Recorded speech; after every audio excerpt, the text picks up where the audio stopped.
Ngayon ay kasama ko ang aking mga pamangkin at ang aking nag-iisang anak for today's video. Kami ay naglalakad dito sa kalagitnaan ng bukid dahil ang sakayan dito ay nasa labasan. Kailangan mo pa talagang lumabas para dun ka maghintay ng mga masasakyan patungo sa bayan. Mabuti na lang at napakaganda ng panahon.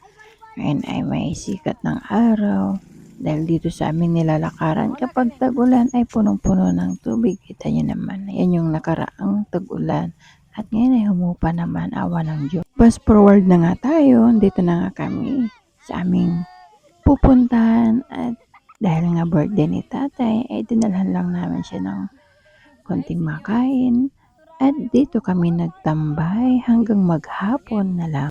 Ayan, sila yung mga nasa lamesa nung buhay pa si tatay na kinakantahan si tatay.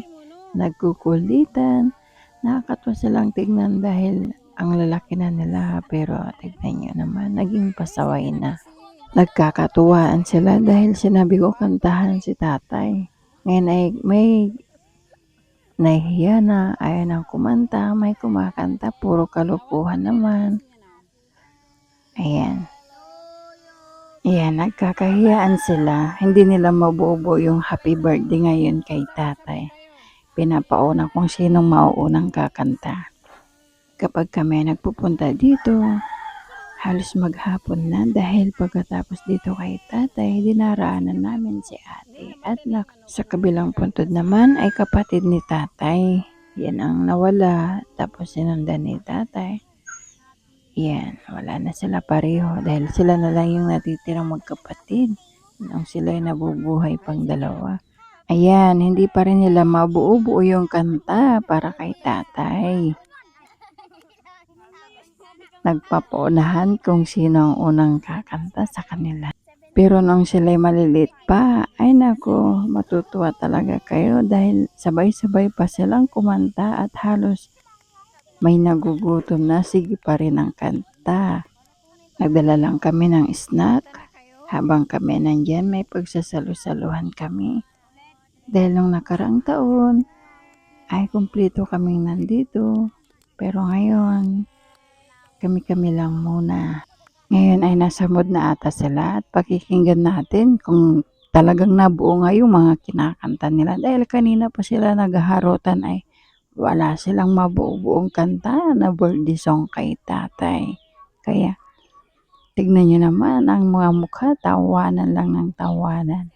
Tignan natin.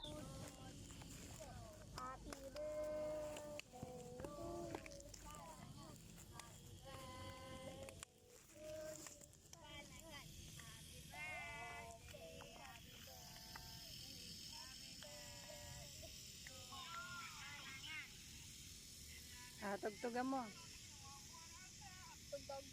Tugtugan mo. Dapat medyo dalin mo. Pag sinimpay ni tatay yung kandila dyan, nandyan si tatay lago kaya.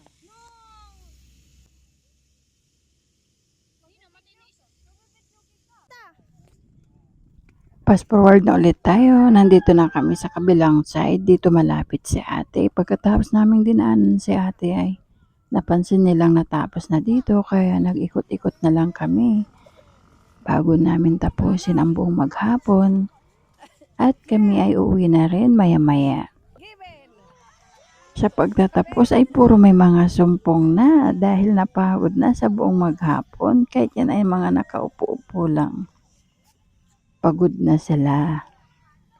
Ito yan, natapos na. Dati nung pagpunta-punta namin dito ay wala pa itong chapel na ito. Ngayon ay natapos na kaya dinaanan lang namin at nag-ikot-ikot sandali. At maya-maya ay uuwi na rin. Sa kabilang side niyan ay dyan nakaburol si ate. Kaya pagkatapos namin siyang dinalaw, dito na kami nagtapos nagtambay. Ayan, o yan na guys, hanggang sa muli. Share ko lang. Bye!